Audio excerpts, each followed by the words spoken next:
ഈശോയുടെ സമാധാനം നമ്മുടെ ഹൃദയങ്ങളെ ഭരിക്കട്ടെ. ഇന്ന് നമുക്ക് ദൈവത്തിന് നന്ദി പറയുന്നതിനെക്കുറിച്ച് ധ്യാനിക്കാം. ലൂക്കായുടെ സുവിശേഷം 14-ാം അധ്യായം 11 മുതൽ 18 വരെയുള്ള തിരുവചനത്തിൽ 10 കുഷ്ഠരോഗികളെക്കുറിച്ച് പറയുകയാണ്. ദൈവമായ കർത്താവ് 10 കുഷ്ഠരോഗികളെ ആ കുഷ്ഠത്തിൽ നിന്ന് സൗഖ്യപ്പെടുത്തിയ ശേഷം അതിൽ ഒരാൾ വന്ന് കർത്താവിന് നന്ദി പറഞ്ഞപ്പോൾ ദൈവമായ കർത്താവ് ഇവിടെ പറയുകയാണ്. 15-ാം തിരുവചനത്തിൽ അവരിൽ ഒരുവൻ താൻ രോഗവിമുക്തനായി എന്ന് കണ്ട് ഉച്ചത്തിൽ ദൈവത്തെ സ്തുതിച്ചുകൊണ്ട് തിരിച്ചു വന്നു. അവൻ യേശുവിൻ്റെ കാൽക്കൽ സാഷ്ടാംഗം പ്രമാണിച്ച് നന്ദി പറഞ്ഞു. അവൻ ഒരു സമരിയാക്കാരനായിരുന്നു. യേശു ചോദിച്ചു, 10 പേരല്ലേ സുഖപ്പെട്ടത്? ബാക്കി 9 പേർ എവിടെ? ഈ വിജാതീയനല്ലാതെ മറ്റാർക്കും തിരിച്ചു വന്ന് ദൈവത്തെ മഹത്വപ്പെടുത്തണം എന്ന് തോന്നിയില്ലേ? അനന്തരം യേശു അവനോട് പറഞ്ഞു, എഴുന്നേറ്റ് പൊയ്ക്കൊള്ളുക, നിന്റെ വിശ്വാസം നിന്നെ രക്ഷിച്ചിരിക്കുന്നു. നമ്മുടെ കർത്താവ് 10 കുഷ്ഠരോഗികളെ സുഖപ്പെടുത്തിയിട്ട് വിജാതീയനായ ഒരുവൻ വന്ന് അവിടത്തേക്ക് നന്ദി പറഞ്ഞപ്പോൾ അവിടുന്ന് ചോദിക്കുന്നുണ്ട്, ഈ ഒരുവൻ മാത്രമേ നന്ദി പറയാനുള്ളൂ എന്ന്. നമ്മുടെ ദൈവമായ കർത്താവ് നമ്മിൽ നിന്നും ഇത് തന്നെയാണ് ആവശ്യപ്പെടുന്നത്. എപ്പോഴും നന്ദി ഉള്ളൊരു ഹൃദയം നമ്മൾ കർത്താവിന് കൊടുക്കുന്നത് വഴി അനേക അനുഗ്രഹങ്ങൾക്ക് നമ്മൾ ഓരോരുത്തരും പാത്രീഭൂതരായി തീരുകയാണ് ചെയ്യുന്നത്. അതാണ് സങ്കീർത്തനങ്ങളുടെ പുസ്തകം 50-ാം അധ്യായത്തിൽ 14-ഉം 23-ഉം തിരുവചനത്തിൽ പറയുന്നത്, കൃതജ്ഞതയായിരിക്കട്ടെ നീ ദൈവത്തിന് അർപ്പിക്കുന്ന ബലി, അത്യുന്നതനെന്നുള്ള നിൻ്റെ നേർച്ചകൾ നിറവേറ്റുക. കർത്താവ് പറയാണ്, യഥാർത്ഥ ബലി എന്നാൽ ദൈവത്തിന് നന്ദി പറയുന്നതാണ്, ദൈവത്തിന് കൃതജ്ഞത അർപ്പിക്കുക എന്നുള്ളതാണ്. ഇവിടെ പറയാണ്, കൃതജ്ഞതയായിരിക്കട്ടെ നീ ദൈവത്തിന് അർപ്പിക്കുന്ന യഥാർത്ഥ ബലി. 23-ാം തിരുവചനത്തിലും പറയാണ്, ബലിയായി കൃതജ്ഞത അർപ്പിക്കുന്നവൻ എന്നെ ബഹുമാനിക്കുന്നു, നേരായ മാർഗത്തിൽ ചരിക്കുന്നവന് ദൈവത്തിൻ്റെ രക്ഷ ഞാൻ കാണിച്ചു കൊടുക്കുന്നു. നമ്മൾ ദൈവത്തെ ബലിയായി നമ്മൾ കൃതജ്ഞത അർപ്പിക്കുമ്പോൾ നമ്മൾ ദൈവത്തെ മഹത്വപ്പെടുത്തുകയാണ്. ദൈവത്തിന് നന്ദി പറയുന്നതനുസരിച്ച് നമ്മളെ ദൈവം അനുഗ്രഹിക്കുകയാണ് ചെയ്യുന്നത്. എന്താണ് യഥാർത്ഥ ബലി എന്നാൽ റോമാക്കാർക്കെതിരെ ലേഖനത്തിൽ 12-ാം അധ്യായം 1-ഉം 2-ഉം തിരുവചനത്തിൽ വിശുദ്ധ പൗലോസ്ലീഹ പറയുകയാണ്, ആകയാൽ സഹോദരരെ, ദൈവത്തിൻ്റെ കാരുണ്യം അനുസ്മരിച്ചുകൊണ്ട് ഞാൻ നിങ്ങളോട് അപേക്ഷിക്കുന്നു, നിങ്ങളുടെ ശരീരങ്ങളെ വിശുദ്ധവും ദൈവത്തിന് പ്രീതികരവുമായ സജീവ ബലിയായി സമർപ്പിക്കുവിൻ. ഇതായിരിക്കണം നിങ്ങളുടെ യഥാർത്ഥമായ ആരാധന.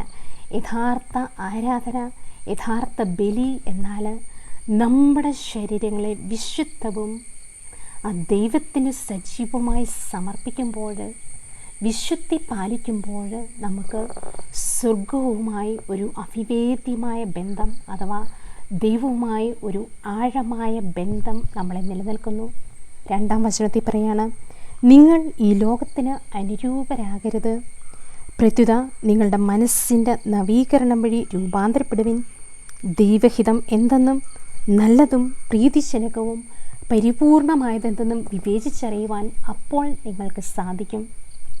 നമ്മൾ ഓരോരുത്തരും ദൈവഹിതം നമ്മളെക്കുറിച്ച് തിരിച്ചറിയണമെങ്കിൽ എന്താണ് ചെയ്യുന്നത്? നല്ലതും പ്രീതിജനകവുമായത് വിവേചിച്ചറിയണമെങ്കിൽ ഒരൊറ്റ കണ്ടീഷനാണ് കർത്താവ് നമ്മളിൽ നിന്ന് ആവശ്യപ്പെടുന്നത്. നമ്മുടെ ശരീരങ്ങളെ വിശുദ്ധവും ദൈവത്തിന് പ്രീതികരവുമായി സമർപ്പിച്ച് കഴിയുമ്പോൾ നമ്മൾ യഥാർത്ഥ ആരാധനയിലേക്ക് കടന്നു വരുന്നു. നമ്മളെക്കുറിച്ചുള്ള ദൈവഹിതം നമുക്ക് തിരിച്ചറിയാൻ സാധിക്കുന്നു. ദൈവവും സ്വർഗവും നമ്മളുമായി ഒരു വലിയ ബന്ധം സ്ഥാപിതമാകുന്നു. ഇതാണ് ഹെബ്രായർക്കെതിരെ ലേഖനം 3-ാം അധ്യായം 1-ാം തിരുവചനത്തിൽ നമ്മളെ അഭിവാദനം ചെയ്യുന്ന എന്താണ്? സ്വർഗീയ വിളിയിൽ പങ്കുചേരുന്ന വിശുദ്ധ സഹോദരരെ, നമ്മൾ സ്വർഗീയ വിളിയിൽ പങ്കുചേരാൻ വിളിക്കപ്പെട്ട വിശുദ്ധ സഹോദരരുടെ ഗണത്തിൽപ്പെടണം. എങ്ങനെ? യഥാർത്ഥത്തിൽ ദൈവത്തിന് നന്ദി പറയുന്നത് വഴി. ദൈവത്തെ മഹത്വപ്പെടുത്തുന്നത് വഴി നമ്മൾ ദൈവരാജ്യത്തിലേക്ക് കടക്കുകയാണ് ചെയ്യുന്നത്. മനുഷ്യമക്കളായ നമ്മളോട് മറ്റ് വ്യക്തികൾ നന്ദി പറയുമ്പോൾ നമുക്കവരോട് പ്രത്യേക ഒരു വാത്സല്യവും സ്നേഹവും തോന്നാറുണ്ട്. ഇതുപോലെ തന്നെയാണ് നമ്മൾ നമ്മുടെ ദൈവത്തോട് നന്ദി പറയുമ്പോൾ ദൈവത്തിന് നമ്മളോട് പ്രത്യേക അലിവും സ്നേഹവും ബഹുമാനവും തോന്നും. അങ്ങനെ നമ്മൾ ദൈവത്തെ മഹത്വപ്പെടുന്നത് വഴി ദൈവം നമ്മളെ ഓരോരുത്തരെയും അനുഗ്രഹിക്കും. പലപ്പോഴും നമ്മുടെയൊക്കെ ജീവിതത്തിൽ നമ്മൾ നന്മകൾ വരുമ്പോഴാണ് ദൈവത്തിന് നന്ദി പറയുന്നത്. നമ്മുടെ ജീവിതത്തിൽ കഷ്ടതകൾ ഉണ്ടാകുമ്പോൾ ദൈവത്തിന് നമ്മൾ നന്ദി പറയുന്ന ഒരു സ്വഭാവം കൂടി നമ്മൾ വളർത്തിയെടുക്കുകയാണെങ്കിൽ വളരെ നല്ലതാണ്. അതാണ് ഈ ദാനിയേൽ പ്രവാചകൻ്റെ പുസ്തകത്തിൽ 3-ാം അധ്യായത്തിൽ 23 മുതലുള്ള തിരുവചനത്തിൽ പറയുന്നുണ്ട്. അവരെ തീച്ചൂളയിലെറിഞ്ഞ രാജസേവകന്മാർ ഗന്ധകവും കീലും ചണച്ചവറും വിറകും ഇട്ട് തീച്ചൂളയെ ഉജ്ജ്വലിപ്പിക്കുന്നതിൽ നിന്ന് പിന്മാറിയില്ല. തീജ്വാല ചൂളയിൽ നിന്ന് 41 മുഴം ആളി ഉയർന്നു. ചൂളയുടെ ചുറ്റും നിലയുറപ്പിച്ചിരിക്കുന്ന കൽദായരെ അത് ദഹിപ്പിച്ചു കളഞ്ഞു. അസ്രിയായോടും കൂട്ടരോടും കൂടി നിൽക്കുന്നതിന് കർത്താവിൻ്റെ ദൂതൻ ചൂളയിലേക്ക് ഇറങ്ങിച്ചെന്നു. അവൻ ജ്വാലയെ ചൂളയിൽ നിന്ന് ആട്ടി അകറ്റി. പറയാണ്, 3 യുവാക്കന്മാരെ തീച്ചൂളയിൽ എറിഞ്ഞപ്പോൾ അവരാ തീച്ചൂളയിൽ കിടന്നുകൊണ്ട് ദൈവത്തെ മഹത്വപ്പെടുത്തി സ്തുതിച്ച് അവിടത്തേക്ക് നന്ദി പറഞ്ഞപ്പോൾ എന്താണ് സംഭവിച്ചത്? ദൈവദൂതന്മാർ ഇറങ്ങി വന്ന് അവരെ സഹായിക്കുകയാണ് ചെയ്യുന്നത്. അവരുടെ സ്തുതിപ്പിലൂടെ തീജ്വാലകൾ അണയുകയാണ് ചെയ്യുന്നത്. അപ്പോൾ ചുറ്റും നിന്ന കൽദായർ ആ തീജ്വാലയെ ആഴത്തിൽ വീണ്ടും വീണ്ടും വിറകുകളിട്ട് കൂടുതൽ വലുതാക്കിയപ്പോൾ ആ സൈഡിൽ നിന്ന് അവരെല്ലാം ആ തീജ്വാല ദഹിപ്പിച്ച് കളയുകയാണ് ചെയ്തത്. എന്നാൽ ആ തീച്ചുളയ്ക്കകത്ത് കിടന്ന് ദൈവത്തെ മഹത്വപ്പെടുത്തിയ ആ 3 യുവാക്കന്മാരെ എന്ത് സംഭവിച്ചു? കർത്താവിൻ്റെ ദൂതൻ ഇറങ്ങി വന്ന് ആ തീജ്വാലയെ ആട്ടി അകറ്റി ചുറ്റും ജലകണങ്ങൾ കൊണ്ട് നിറയ്ക്കുകയാണ് ചെയ്തത്. എന്നിട്ട് പറയാണ്, ചൂളയുടെ മധ്യഭാഗം ജലകണങ്ങൾ നിറഞ്ഞ കാറ്റ് വീശുന്ന സ്ഥലം പോലെയായി. അതുകൊണ്ട് അഗ്നി അവരെ സ്പർശിച്ചില്ല, അതവരെ ഉപദ്രവിക്കുകയോ ശല്യപ്പെടുത്തുകയോ ചെയ്തില്ല. അവർ മൂവരും ഏകകണ്ഠമായി ദൈവത്തെ സ്തുതിക്കുകയും മഹത്വപ്പെടുത്തുകയും വാഴ്ത്തുകയും ചെയ്തു. ഒരിക്കൽ കൂടി അവരപ്പോൾ ദൈവത്തെ വീണ്ടും ഏകകണ്ഠമായി സ്തുതിച്ച് മഹത്വപ്പെടുത്തി വാഴ്ത്തി ആരാധിക്കുകയാണ് ചെയ്യുന്നത്. നമ്മുടെയൊക്കെ ജീവിതത്തിൽ നമ്മൾ കഷ്ടങ്ങളിലൂടെ കടന്നു പോകുമ്പോൾ, വേദനകളിലൂടെ കടന്നു പോകുമ്പോൾ നമ്മൾ ദൈവത്തെ സ്തുതിച്ച് മഹത്വപ്പെടുത്തി കഴിയുമ്പോൾ കർത്താവ് നമ്മളെ സഹായിക്കുന്നു എന്നതിൻ്റെ വലിയ ഒരു അടയാളമാണ് ഈ വിശുദ്ധ ലിഖിതത്തിലൂടെ നമുക്ക് കാണാൻ സാധിക്കുന്നത്. അപ്പോസ്തല പ്രവർത്തനം 16-ാം അധ്യായം 25 മുതലുള്ള തിരുവചനത്തിൽ തടവറയിലെ അത്ഭുതത്തെക്കുറിച്ച് പറയുകയാണ്. പൗലോസിനെയും സീലാസിനെയും കാരാഗ്രഹത്തിൽ ബന്ധിച്ച് ഇട്ട് കഴിഞ്ഞപ്പോൾ അവരെന്താണ് ചെയ്തത്? അർദ്ധരാത്രിയോടൊത്ത് പൗലോസും സീലാസും കീർത്തനം പാടി ദൈവത്തെ സ്തുതിക്കുകയായിരുന്നു. തടവുകാർ അത് കേട്ടുകൊണ്ടിരുന്നു. പെട്ടെന്ന് വലിയൊരു ഭൂകമ്പമുണ്ടായി. കാരാഗ്രഹത്തിൻ്റെ അടിത്തറ കുലുങ്ങി. എല്ലാ വാതിലുകളും തുറക്കപ്പെട്ടു. എല്ലാവരുടെയും ചെങ്ങലകൾ അഴിഞ്ഞു വീണു. കണ്ടോ? ഏത് ബന്ധനത്തിലിട്ടാലും തടവറയിൽ കൊണ്ടിട്ടാലും നമ്മൾ ദൈവത്തെ മഹത്വപ്പെടുത്തി കഴിഞ്ഞാൽ ആ ചെങ്ങലകളെല്ലാം അഴിഞ്ഞു പോകുന്നതായിട്ട് കർത്താവ് ഈ വചനത്തിലൂടെ വെളിപ്പെടുത്തുകയാണ് ചെയ്യുന്നത്.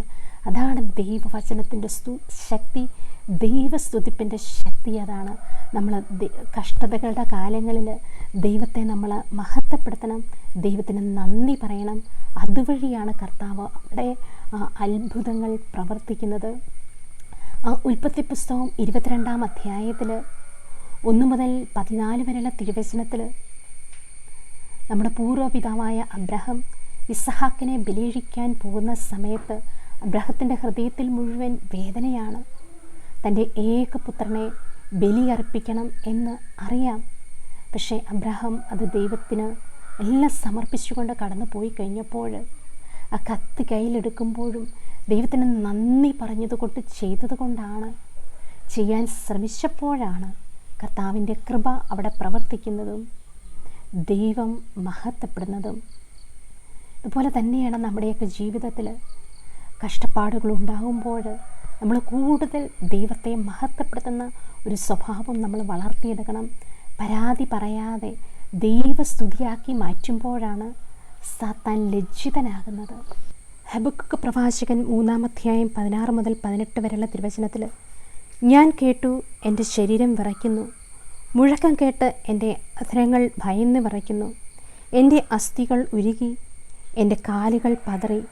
ഞങ്ങളെ ആക്രമിക്കാൻ വരുന്ന ജനതകളുടെ കഷ്ടകാലം നിശബ്ദനായി കാത്തിരിക്കും. അതായത് ഈ ഒരു അവസ്ഥകളിലൂടെ എല്ലാം കടന്നു പോകുമ്പോൾ, നമ്മുടെ ശരീരം വിറയ്ക്കുമ്പോൾ, അധരങ്ങൾ ഭയന്ന് വിറയ്ക്കുമ്പോൾ, അസ്ഥികൾ ഉരുകിപ്പോകുമ്പോൾ, കാലുകൾ പതറുമ്പോൾ, നമ്മളെ ആക്രമിക്കാൻ വരുന്ന ജനതകളുടെ ആ കഷ്ടകാലം നമ്മൾ കാത്തിരിക്കുന്ന സമയത്ത് ഇവിടെ പറയാണ്, അത്തിവൃക്ഷം പൂക്കുന്നില്ലെങ്കിലും, മുന്തിരിയിൽ ഫലങ്ങളില്ലെങ്കിലും, ഒലിവ് മരത്തിൽ കായ്കൾ ഇല്ലാതായാലും, വയലുകളിൽ ധാന്യം വിളയുന്നില്ലെങ്കിലും, ആട്ടിൻകൂട്ടം ആലിയിൽ അറ്റുപോയാലും, കന്നുകാലിൽ തൊഴുത്തിൽ ഇല്ലാതായാലും ഞാൻ കർത്താവിൽ ആനന്ദിക്കും.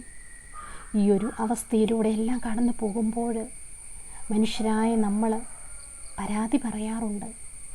പറയുന്നത് എന്താണ്? ആട്ടിൻകൂട്ടം ആലയിൽ അറ്റുപോകുമ്പോഴും, കന്നുകാലികൾ ഇല്ലാതായി തീരുമ്പോഴും, ധാന്യം നമ്മുടെ വിളയാതിരിക്കുമ്പോഴും, ശത്രുക്കൾ ഞങ്ങളെ ആക്രമിക്കാൻ വരുമ്പോഴും എല്ലാം നമ്മൾ ദൈവത്തെ മഹത്വപ്പെടുത്തി സ്തുതിച്ച് കഴിയുമ്പോഴാണ് ഇവിടെ പറയുന്നത് എന്താണ്? കർത്താവിൻ്റെ കൃപയ്ക്ക് നമ്മൾ ഓരോരുത്തരും പാത്രീഭൂതരായി തീരുന്നത്, നമ്മളിതിനെല്ലാം കീഴ്പ്പെടുത്തുവാൻ നമുക്ക് സാധിക്കുന്നത്. ഇവിടെ പറയാണ്, ഞാൻ കർത്താവിൽ ആനന്ദിക്കും, എൻ്റെ രക്ഷകനായ ദൈവത്തിൽ ഞാൻ സന്തോഷിക്കും. കർത്താവാണ് എൻ്റെ ബലം. കലമാൻ്റെ പാദങ്ങൾക്ക് എന്ന പോലെ അവിടുന്ന് എൻ്റെ പാദങ്ങൾക്ക് വേഗത നൽകി. ഉന്നത ഗിരികളിൽ അവിടുന്ന് എന്നെ നടത്തുന്നു. ഈ ഒരവസ്ഥയിലൂടെ കടന്നു പോകുമ്പോഴും നമ്മൾ ദൈവത്തെ സ്തുതിച്ച് മഹത്വപ്പെടുത്തുകയാണെങ്കിൽ, അവിടത്തേക്ക് നന്ദി പറയുകയാണെങ്കിൽ, ഇവിടെ പറയാണ്, കലമാൻ്റെ പാദങ്ങൾക്കെന്ന പോലെ എൻ്റെ പാദങ്ങൾക്ക് അവിടുന്ന് വേഗത നൽകുന്നു. അത്രമാത്രം നമുക്ക് വേഗത, തീഷ്ണത, ഇതിനെല്ലാം അതിജീവിച്ച് മുന്നോട്ട് പോകാനുള്ള ശക്തിയും കരുത്തും നമ്മുടെ ദൈവമായ കർത്താവ് നമുക്ക് പ്രദാനം ചെയ്യും. എന്നിട്ട് പറയാണ്, ഉന്നതങ്ങളിലൂടെ അവിടെ തന്നെ നടത്തുന്നു. ഈ സമയത്തും നമ്മൾ അവിടത്തേക്ക് മഹത്വപ്പെടുത്തുമ്പോൾ ഉന്നതങ്ങളിലൂടെ ദൈവം നമ്മളെ നടത്തും. നമ്മൾ കൂടുതൽ ശക്തരായി മാറുകയാണ് ചെയ്യുന്നത്. വിശുദ്ധ ഗ്രന്ഥങ്ങളിലൂടെ നമ്മൾ കടന്നു പോകുമ്പോൾ കൂടുതൽ പ്രവാചകന്മാരും ദൈവത്തെ സ്തുതിച്ച് മഹത്വപ്പെടുത്തുന്ന കീർത്തനം പാടി അവിടുത്തെ ആരാധിക്കുന്നത് അവരുടെ വിജയ സമയങ്ങളിലാണ്. പുറപ്പാടിൻ്റെ പുസ്തകം 15-ാം അധ്യായം 1 മുതൽ 17 വരെയുള്ള വചനത്തിലും, നിയമാവർത്തനം 32-ലും, 1 സാമുവേൽ 2-ാം അധ്യായം, ദാനിയേൽ 3-ാം അധ്യായം, തോബിത്ത് 13-ാം അധ്യായം, യൂദത്ത് 16-ാം അധ്യായം, ഇങ്ങനെ ഈ തിരുവചനങ്ങളിലൂടെ എല്ലാം അവർ നന്ദി പറഞ്ഞ ദൈവത്തെ കീർത്തനം പാടി സ്തുതിക്കുകയാണ് ചെയ്യുന്നത്. നമ്മളും ഈ കീർത്തനങ്ങളെല്ലാം പാടി ദൈവത്തിന് നന്ദി പറയണം. കീർത്തനങ്ങൾ പാടുമ്പോഴാണ് നമ്മുടെ ബന്ധനങ്ങൾ അഴിയുന്നത്. ലൂക്കായുടെ സുവിശേഷം 1-ാം അധ്യായത്തിൽ 67 മുതൽ 80 വരെയുള്ള തിരുവചനത്തിൽ സക്കറിയായുടെ പ്രവചന ഗീതം നാം കാണുന്നുണ്ട്. ഈ സക്കറിയ ദൈവത്തിൻ്റെ അരുളപ്പാട് സംശയിച്ചപ്പോൾ ദൈവദൂതൻ ഒരു ചെറിയ ശിക്ഷ നൽകി അവൻ്റെ സംസാരിക്കാനുള്ള ശക്തി അവിടുന്ന് എടുത്തു മാറ്റുകയാണ് ചെയ്യുന്നത്. എന്നിട്ട് ആ സക്കറിയ ജനിച്ചു കഴിഞ്ഞപ്പോൾ പേരിടാനായിട്ട് എഴുത്ത് പറയുകയുമായി മറ്റുള്ളവരെല്ലാം അടുത്ത് വന്നപ്പോൾ ലൂക്കായുടെ സുവിശേഷം 1-ാം അധ്യായം 62 മുതലുള്ള തിരുവചനത്തിൽ, ശിശുവിന് എന്ത് പേര് നൽകുവാനാണ് ആഗ്രഹിക്കുന്നതെന്ന് അവൻ്റെ പിതാവിനോട് അവർ ആംഗ്യം കാണിച്ചു ചോദിച്ചു. അവൻ ഒരു എഴുത്തുപലക വരുതി അതിൽ എഴുതി, യോഹന്നാൻ എന്നാണ് അവൻ്റെ പേര്. എല്ലാവരും അത്ഭുതപ്പെട്ടു.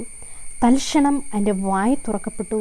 നാവ് സ്വതന്ത്രമായി അവൻ ദൈവത്തെ വാഴ്ത്തിക്കൊണ്ട് സംസാരിക്കാൻ തുടങ്ങി. നമ്മുടെ നാവിൻ്റെ ബന്ധനങ്ങൾ അഴിയുന്നത് ഇവിടെ പറയുന്നുണ്ടോ? നാവ് സ്വതന്ത്രമായി കഴിഞ്ഞപ്പോഴേ പ്രവചനപരമാണ്. ആ കീർത്തനം പാടി ദൈവത്തെ സ്തുതിക്കുകയാണ് ചെയ്യുന്നത്. പലപ്പോഴും നമ്മുടെ എല്ലാം ദൈവത്തെ സ്തുതിക്കാൻ വേണ്ടി നാവുകൾക്ക് ബന്ധനങ്ങളായിട്ട് ഓരോ കെട്ടുകളായിട്ട് ഇരിക്കുകയാണ് ചെയ്യുന്നത്. അപ്പം ഇവയിൽ നിന്ന് നമ്മൾ സ്വതന്ത്രരാകുമ്പോഴാണ്, ദൈവത്തെ കൂടുതൽ സ്തുതിച്ച് മഹത്വപ്പെടുത്തുമ്പോഴാണ് നമ്മുടെ ബന്ധനങ്ങളെല്ലാം അഴിയുന്നത്. നമ്മൾ കണ്ടു ആ തടവറയിലെ അത്ഭുതം സംഭവിക്കുന്നത്. 2 തിമോത്തിയോസ് 2-ാം അധ്യായം 8-9 തിരുവചനത്തിൽ പറയാണ്, ദൈവവചനത്തിന് വിലങ്ങ് വയ്ക്കപ്പെട്ടിട്ടില്ല, ദൈവസ്തുതിപ്പിന് വിലങ്ങ് വയ്ക്കുവാൻ ആർക്ക് സാധിക്കില്ല. സ്തുതിപ്പിലൂടെയാണ് കർത്താവ് ദൈവരാജ്യത്തിലെ വാതിലുകൾ തുറക്കുന്നത്, ദൈവം മഹത്വപ്പെടുന്നത്, നമ്മളും വിശുദ്ധി കൊണ്ട് നിറയുന്നത്.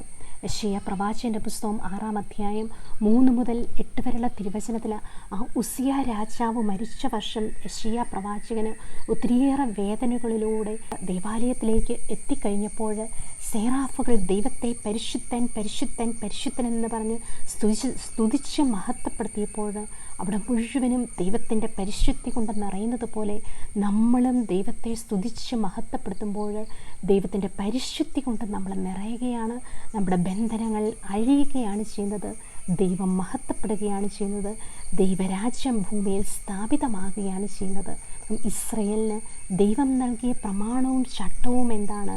ദൈവത്തെ സ്തുതിക്കുക, ദൈവത്തെ മഹത്വപ്പെടുത്തുക എന്നുള്ളത്.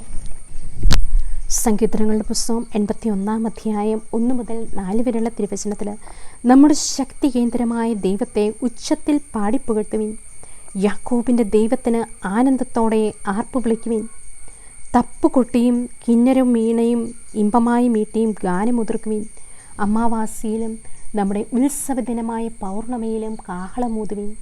എന്തെന്നാൽ ഇത് ഇസ്രയേലിൻ്റെ ചട്ടവും യാക്കോബിൻ്റെ ദൈവം നൽകിയ പ്രമാണവുമാണ്.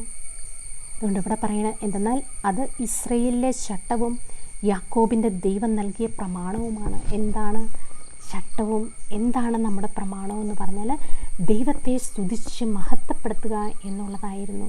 നമ്മുടെയും ജീവിതത്തിൽ നമുക്ക് കർത്താവിനെ സ്തുതിച്ച് മഹത്വപ്പെടുത്താം. മറിയത്തിൻ്റെ ജീവിതത്തിൽ മറിയം ആ മംഗളവാർത്ത സ്വീകരിച്ച് വചനം മാംസമായപ്പോൾ മറിയം പാടുകയാണ്. ലൂക്കായുടെ സുവിശേഷം 1-ാം അധ്യായം 46 മുതൽ 55 വരെയുള്ള തിരുവചനത്തിൽ, എൻ്റെ ആത്മാവ് കർത്താവിനെ മഹത്വപ്പെടുത്തുന്നു, എൻ്റെ ചിത്തം എൻ്റെ രക്ഷകനായ ദൈവത്തിൽ ആനന്ദിക്കുന്നു. കർത്താവിനെ മഹത്വപ്പെടുത്തുകയാണ് ആത്മാവ്. നമ്മുടെ ജീവിതത്തിൽ നമുക്കും ദൈവത്തെ മഹത്വപ്പെടുത്താം, ദൈവത്തിന് നന്ദി പറയാം. സങ്കീർത്തനങ്ങളുടെ പുസ്തകം 22-ാം അധ്യായം 3-ാം തിരുവചനത്തിൽ പറയുന്ന, ഇസ്രയേലിൻ്റെ സ്തുതിയുടെ സിംഹാസനത്തിൽ ഉപവിഷ്ടനായിരിക്കുന്നവനെ അവിടുന്ന് പരിശുദ്ധരാണ്. എവിടെയാണ് ദൈവം ഉപവിഷ്ടനായിരിക്കുന്നത്? ഇസ്രയേലിൻ്റെ സ്തുതിയുടെ സിംഹാസനത്തിൽ ദൈവം ഉപവിഷ്ടനാണ്. അപ്പം നമ്മളും ദൈവത്തെ സ്തുതിച്ച് മഹത്വപ്പെടുത്തുമ്പോൾ അവിടെ ദൈവത്തിന് ഒരു സിംഹാസനം ഒരുക്കുകയാണ് ചെയ്യുന്നത്. ആ ഒരു മെൻറ്റാലിറ്റിയിലേക്ക്, ആ ഒരു ആത്മീയ വളർച്ചയിലേക്ക് നമുക്കും കടന്നു വരാം. പ്രത്യേകിച്ച് നമ്മൾ സങ്കീർത്തനം 93 മുതൽ 101 വരെ ചൊല്ലി നമ്മൾ ദൈവത്തെ മഹത്വപ്പെടുത്തുമ്പോൾ, ദൈവത്തെ രാജാവായി വാഴിക്കുമ്പോൾ കർത്താവ് മഹത്വപ്പെടുത്തുകയാണ് ചെയ്യുന്നത്. അവിടെ എല്ലാ അനുഗ്രഹങ്ങൾ കൊണ്ട് കർത്താവ് നമ്മളെ നിറയ്ക്കുകയാണ്. നമ്മളെ സങ്കീർത്തനം 101-ാം സങ്കീർത്തനത്തിൽ രാജാവിൻ്റെ പ്രതിജ്ഞയിലേക്ക്, ആ ഒരു അവസ്ഥയിലേക്ക് നമ്മളെ ദൈവം നയിക്കുകയാണ്, കൊണ്ടുവരികയാണ് ചെയ്യുന്നത്. അതുതന്നെയാണ് യെശയ്യാ പ്രവാചകൻ്റെ പുസ്തകം 44 മുതൽ 48 വരെ അധ്യായങ്ങൾ നമ്മൾ ഒന്നിച്ച് വായിക്കുമ്പോൾ അവിടെയും പറയുന്നുണ്ട്, നമ്മൾ ആ ദൈവത്തെ ദൈവവുമായി മഹത്വപ്പെടുത്തുമ്പോൾ, വിജാതീയ അരൂപികളെ നമ്മൾ താഴ്ത്തുമ്പോൾ, വിഗ്രഹാരാധനയെ നമ്മൾ താഴ്ത്തുമ്പോൾ, ആ 47-ഉം 46-ഉം അധ്യായത്തിലേക്ക് പാപത്തെ നമ്മൾ കീഴ്പ്പെടുത്തുമ്പോൾ, 48-ാം അധ്യായത്തിലേക്ക് ദൈവം നമ്മളെ ഓരോരുത്തരെയും ചരിത്രത്തെ നയിക്കുന്നവരായിട്ട് മാറുകയാണ്. ഈ സൈറസിനെ നിയോഗിക്കുന്നത് പോലെ കർത്താവ് നമ്മളെ ഓരോരുത്തരെയും നിയോഗിക്കും. നമ്മളും ദൈവത്തോട് വിശ്വസ്തരായിരിക്കുക. തന്നെയാണ് സങ്കീർത്തനങ്ങളുടെ പുസ്തകം 113 മുതൽ 118 വരെയുള്ള അധ്യായങ്ങൾ നമ്മൾ വായിക്കുമ്പോൾ ചുബർ പറയുമായിരുന്നു, നമുക്ക് ആത്മീയ ശക്തി ലഭിക്കുമെന്ന്. അവിടെയും നമ്മൾ ദൈവത്തെ മഹത്വപ്പെടുത്തുകയാണ്. 115-ാം സങ്കീർത്തനം നമ്മൾ വായിക്കുമ്പോൾ മറ്റു ദേവന്മാരെ നമ്മൾ പുച്ഛിക്കുകയാണ് അവിടെ ചെയ്യുന്നത്. അവർക്ക് കണ്ണുണ്ട് എന്നാൽ കാണുന്നില്ല, കാതുണ്ട് എന്നാൽ കേൾക്കുന്നില്ല, മൂക്കുണ്ട് എന്നാൽ മണത്തറിയുന്നില്ല. ഇതെല്ലാം പറഞ്ഞ് നമ്മൾ ദൈവത്തെ മഹത്വപ്പെടുത്തുകയും അന്യദേവന്മാരെ, വിഗ്രഹങ്ങൾക്ക് ഒന്നുമില്ലാത്ത അവസ്ഥയിലേക്ക് നമ്മൾ ഏറ്റുപറയുകയും ചെയ്യുമ്പോൾ, എത്തിക്കുകയും ചെയ്യുമ്പോൾ ദൈവം നമ്മളെ ഓരോരുത്തരെയും ശക്തിപ്പെടുത്തുകയാണ്. ദൈവത്തിൻ്റെ ശക്തി നമ്മളിലും പ്രവർത്തിക്കുകയാണ് ചെയ്യുന്നത്. അതാണ് ഈശോ മത്തായിയുടെ സുവിശേഷം 16-ാം അധ്യായം 16-ാം തിരുവചനത്തിൽ ശിമിയോൻ പത്രോസ് പറയുന്നുണ്ട്, നീ ജീവനുള്ള ദൈവത്തിൻ്റെ പുത്രനായ ക്രിസ്തുവാണെന്ന് പറയുമ്പോൾ ആ ഒരു വിശ്വാസത്തിലേക്ക് നമ്മളും കടന്നു വരുമ്പോൾ ഇവിടെയെല്ലാം പറയുന്നുണ്ട്, വലിയ ഒരു ദൗത്യം വിശുദ്ധ പത്രോസിനെ കർത്താവ് ഏൽപ്പിക്കുകയാണ്. സ്വർഗരാജ്യത്തിൻ്റെ താക്കോലുകൾ കൊടുത്തു, ഈ ഭൂമിയിലെ സകലത്തിൻ്റെ മേലുള്ള അധികാരവും നൽകുകയാണ്. നമ്മുടെയും ജീവിതത്തിൽ നമ്മൾ ഹൃദയത്തിൽ ദൈവപുത്രനാണെന്ന് നമ്മൾ ദൈവത്തെ ഏറ്റുപറയുമ്പോൾ കർത്താവ് നമുക്കും ഈ പ്രപഞ്ച ശക്തികളുടെ മേലുള്ള അധികാരം നൽകുകയും സ്വർഗരാജ്യത്തിൻ്റെ താക്കോലുകൾ തരികയും ചെയ്യും. ഇതിനെല്ലാം കുറുക്കുവഴി എന്താണ്? ദൈവത്തെ സ്തുതിക്കുക, ദൈവത്തെ മഹത്വപ്പെടുത്തുക. സകല വിശുദ്ധരും സകല മലാഹമാരും എല്ലാം ദൈവത്തെ സ്തുതിക്കുന്നതായിട്ട് നമ്മൾ കാണുന്നുണ്ട്. നമ്മൾ പ്രത്യേകിച്ച് വെളിപാട് പുസ്തകം 19-ാം അധ്യായം 1 തൊട്ട് 5 വരെയുള്ള വചനത്തിൽ സ്വർഗ്ഗത്തിൽ നിന്നൊരു സ്വരം ഉണ്ടായി. എന്താണ്? ഹല്ലേലൂയ എന്നൊരു സ്വരം. നമ്മൾ ദൈവത്തെ സ്തുതിച്ച് മഹത്വപ്പെടുത്തി പാടുമ്പോൾ ആത്മീയ ശക്തി വർദ്ധിക്കുകയും ദൈവം മഹത്വപ്പെടുകയും നമുക്കും ഈ ഭൂമിയിൽ പ്രപഞ്ചത്തിൻ്റെ മേലുള്ള അധികാരം ലഭിക്കുകയും അനേകരെ ദൈവരാജ്യത്തിലേക്ക് കൊണ്ടുവരുവാനും ദൈവരാജ്യം ഭൂമിയിൽ സ്ഥാപിക്കുവാനും നമ്മളെയും കർത്താവ് ഓരോ ഉപകരണങ്ങളാക്കും. ഇതിനെയാണ് സ്വർഗ്ഗസ്ഥനായ പിതാവേ എന്നുള്ള പ്രാർത്ഥനയ്ക്കകത്ത് പറയുന്നത്. എന്താണ്? ലൂക്കായുടെ സുവിശേഷം 11-ാം അധ്യായം 2 മുതൽ 4 വരെയുള്ള തിരുവചനത്തിൽ സ്വർഗ്ഗസ്ഥനായ ഞങ്ങളുടെ പിതാവേ, അങ്ങയുടെ നാമം പൂജിതമാകണമേ, അങ്ങയുടെ രാജ്യം വരണമേ. ദൈവരാജ്യം ഈ ഭൂമിയിൽ വന്നാൽ എത്രമാത്രം സമാധാനമാണ്, എത്രമാത്രം സന്തോഷമാണ്. എവിടെ ദൈവരാജ്യമുണ്ടോ അവിടെ സാത്താൻ്റെ പ്രവർത്തനങ്ങളും ഉണ്ടായിരിക്കും. കാരണം ദൈവരാജ്യം ഐക്യത്തിൻ്റെ, സ്നേഹത്തിൻ്റെ രാജ്യമാണ്. അവിടെ അവൻ സെപ്പറേഷൻ കൊണ്ടുവന്ന് നമ്മളെല്ലാം ദൈവത്തിൽ നിന്ന് അകറ്റാനാണ് ശ്രമിക്കുന്നത്. അതുകൊണ്ട് നമുക്കും ദൈവത്തെ മഹത്വപ്പെടുത്തി ഏത് കഷ്ടതകളിലും നമുക്ക് ദൈവത്തിന് നന്ദി പറഞ്ഞ് ദൈവത്തെ സ്തുതിച്ച് ആരാധിച്ച് ഈ ദൈവരാജ്യം നമുക്ക് ഭൂമിയിൽ കൊണ്ടുവരാം. അങ്ങനെ ദൈവരാജ്യം ഭൂമിയിൽ കൊണ്ടുവരുന്നത് വഴി ദൈവം മഹത്വപ്പെടുത്തുന്നു, പൈശാചിക ശക്തികൾ തകരുന്നു, ഭൂമിയിൽ സമാധാനവും മനുഷ്യരുടെ ഇടയിൽ ഐക്യവും കൊണ്ട് നിറയുന്നു. ദൈവരാജ്യത്തിൻ്റെ മോട്ടോയാണ് ഫിലിപ്പിയർക്കെതിരെ ലേഖനം 2-ാം അധ്യായം 1 മുതൽ 5 വരെയുള്ള തിരുവചനം. നമ്മളിൽ ദൈവരാജ്യം വരുമ്പോൾ നമ്മളും അങ്ങനെയായിത്തീരും. തന്നെ ശൂന്യനാക്കിയ ക്രിസ്തുവിൻ്റെ മനോഭാവം നമുക്കുമുണ്ടാകും. മറ്റുള്ളവരെല്ലാം ശ്രേഷ്ഠരായി കരുതി എല്ലാവർക്കും കൊടുക്കേണ്ട സ്ഥാനവും ബഹുമാനവും കൊടുത്തു കഴിയുമ്പോൾ അവിടെ ദൈവരാജ്യം സ്ഥാപിതമാകുകയാണ് ചെയ്യുന്നത്. ആ ഒരു കൃപയ്ക്ക് വേണ്ടി പ്രാർത്ഥിച്ചുകൊണ്ട് നമുക്കും ദൈവത്തെ മഹത്വപ്പെടുത്തുന്ന, ദൈവത്തിന് നന്ദി പറയുന്ന ഒരു സ്വഭാവം നമ്മുടെ ജീവിതത്തിൽ വളർത്തിയെടുക്കാം. അങ്ങനെ ദൈവരാജ്യം ഭൂമിയിൽ വരട്ടെ, ദൈവം മഹത്വപ്പെടട്ടെ. അതിനുള്ള കൃപ ദൈവം നമുക്ക് ഓരോരുത്തർക്കും തരട്ടെ എന്ന് പ്രാർത്ഥിച്ചുകൊണ്ട് നമുക്കും പ്രാർത്ഥിക്കാം. ഈശോ മിശിഹായുടെ വാഗ്ദാനങ്ങൾക്ക് പരിശുദ്ധ കന്യാമറിയം യോഗ്യയായതുപോലെ ഞങ്ങളെയും യോഗ്യരാക്കുവാൻ സർവേശ്വരൻ്റെ പരിശുദ്ധ ദൈവമാതാവേ ഞങ്ങൾക്ക് വേണ്ടി പ്രാർത്ഥിക്കണമേ. ആമേൻ.